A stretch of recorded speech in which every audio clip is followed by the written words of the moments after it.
भारत के राष्ट्रीय सुरक्षा सलाहकार एनएसए अजीत डोभाल ने दिसंबर की शुरुआत में कोलंबो सुरक्षा कॉन्क्लेव सीएससी की छठी बैठक में हिस्सा लिया। इस बैठक में पिछले साल सीएससी की प्रगति पर चर्चा हुई और 2024 में हिंद महासागर को कैसे सुरक्षित कर रखें, संरक्षित और स्थिर रखें, इसकी योजना बनाई गई थी। आपको बता दूं, इस बैठक में सदस्य देश मॉरिशस और श्रीलंका के साथ बांग्लादेश और सेशल्स जैसे नजर रखने वाले देश भी शामिल थे। मालदीव, जहां एक नई सत्ता ने जिम्मेदारी संभाली, इस बैठक में शामिल नहीं हुआ। यह क्षेत्र राजनीति पर घरेलू राजनीति के असर को दिखाता है। भारत के लिए जरूरी है कि वह हिंद महासागर में सामने आने वाली चुनौतियों का सामना करने के लिए एक सक्रिय सीएससी पर जोर देता है।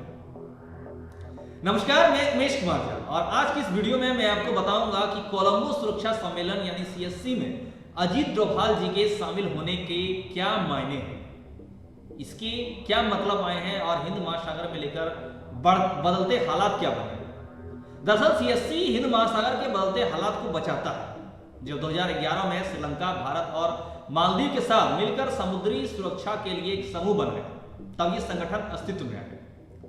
हालांकि 2014 के बाद भारतीय और मालदीव के बीच बढ़ते तनाव के कारण इस समूह की गतिविधियों में रुकावट हुई। 2020 में भारत ने न सिर्फ इस समूह को सक्रिय करने और इसे संस्थान के रूप में विकसित करने पर जोर दिया, बल्कि इसका विस्तार कर मॉरिशस, सेशेल्स और बांग्लादेश को इसमें शामिल करने की भी इच्छा जताई।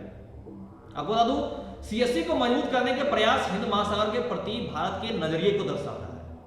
हिंद महासागर आज शक्ति के कई ध्रुवों वाली दुनिया के केंद्र में है और यहां क्षेत्रीय शक्तियां अपनी क्षेत्र में दबाव बनाने के लिए प्रतियोगिता कर रही है। जहां पे क्षेत्रीय शक्तियां अपना प्रतियोगिता कर रही है, जिससे हिंद प्रशांत का महत्व बढ़ने के साथ ही इस क्षेत्र में प्रतियोगिता और भी तेज होगी, क्योंकि सभी अब इस रेस में, इस कंपटीशन में शामिल है।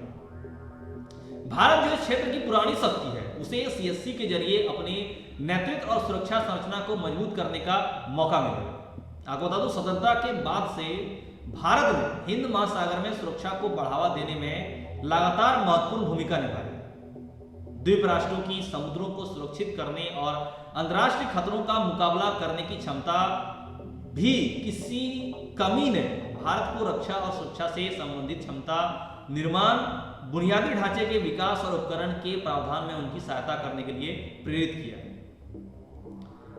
क्षमता की कमी ने भारत को इस प्रकार रक्षा सुविधा से संबंधित निर्माण का ढांचा बनाने का एक प्रावधान किया, जिसके कारण प्रेरित भी किया। भारत ने पहले प्रतिक्रिया देने वाले के रूप में भी महत्वपूर्ण भूमिका निभाई है, चाहे वो तख्ता पलट को टालने के लिए हो या कोविड-19 और बहुपक्षीय मल्टीफेस्टेड संकट के दौरान मानवीय और आर्थिक सहायता प्रदान करने के लिए भारत हमेशा से महत्वपूर्ण भूमिका निभाता है।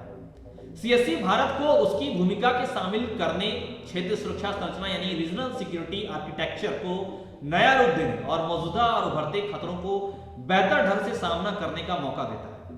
आपको बता दूं, सीएससी की बहाली में चीन का योगदान भी यहां अलग दिखता है। चीन सीएससी के द्वारा बहाल होने का एक महत्वपूर्ण कारण है।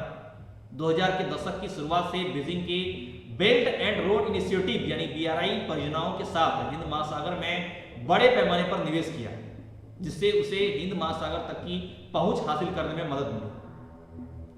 बीजिंग को हिंद महासागर तक पहुंचाने का लक्ष्य संचार और व्यापार के महत्वपूर्ण समुद्री रास्तों को नियंत्रण करना और भारत के प्रभाव को और उपस्थिति को सीमित करना है।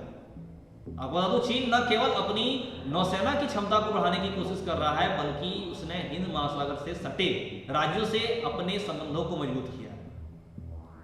इन सब के अलावा वह नियमित रूप से हिंद महासागर में समुद्री अभ्यास भी आयोजित करता है। चीन ने जिबूती, जो अफ्रीकी देश में, अपना एक बेस बनाया है और ये श्रीलंका के हम्बनटोटा बंदरगाह पोर्ट को नियंत्रित करता है।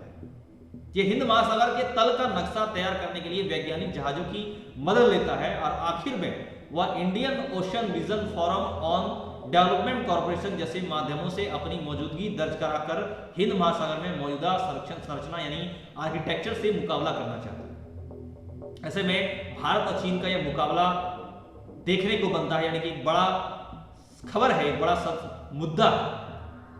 भारत कुछ गतिविधियों के बारे में अपनी चिंता को व्यक्त करने के बावजूद यह महसूस करता है कि कई देश चीन को एक खतरे की तरह नहीं देखते। इनमें से कई देश कुछ हद तक चीन पर आश्रित है कि चीन विरोधी नीति नहीं अपना सकते, इसलिए वो पीछे हटते हैं। और इसी वजह से सीएससी ने 5 स्तंभों यानी 5 पिलर्स पर ध्यान केंद्रित किया है, जिसमें मुख्य रूप से समुद्री सुरक्षा और सुरक्षा है, दूसरा आतंकवाद और कट्टरता को रोकना, तीसरा तस्करी यानी ट्रैफिकिंग और अंतर्राष्ट्रीय अपराध को रोकना, और साइबर सुरक्षा और महत्वपूर्ण बुनियादी ढांचे की सुरक्षा, और पांचवी मानवीय सहायता और आपदा राहत।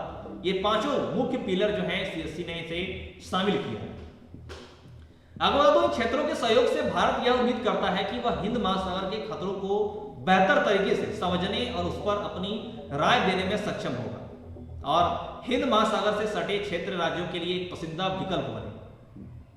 बात करूं रणनीतिक समझौता की, तो ये रणनीतिक समझौता और लचीलापन असल में हिंद महासागर की सुरक्षा में मदद कर रहा है।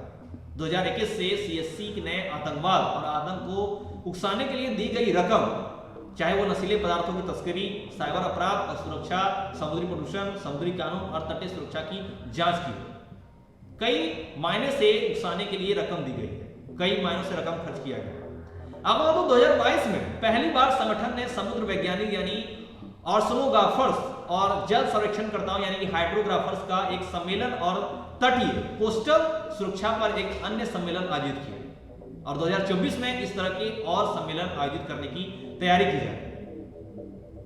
आतंकवाद, साइबर सुरक्षा, ह्यूमैनिटेरियन और एंड डिजास्टर रिलीफ यानी कि HADR, humanitarian and disaster relief, तस्करी और अंतर्राष्ट्रीय संगठित अपराधों यानी ट्रांसलेशन ऑर्गेनाइज्ड क्राइम्स पर मिलकर काम करने वाले समूहों पर पहले ही बनाए जा चुके हैं और NSA की नियमित बैठकों के अलावा देश आतंक निरोध, पुलिस, कानून प्रवर्तन यानी कि एनफोर्समेंट और साइबर सुरक्षा जैसे क्षेत्रों में अपनी क्षमता बढ़ाने में सहयोग कर रहे हैं और इन सब का राजनीतिक में एक बड़ा असर देखने को मिला है। हालांकि एक युवा संस्था के रूप में सीएससी अपने सदस्य राज्यों में घरेलू राजनीतिक बदलावों के प्रति संवेदनशील है।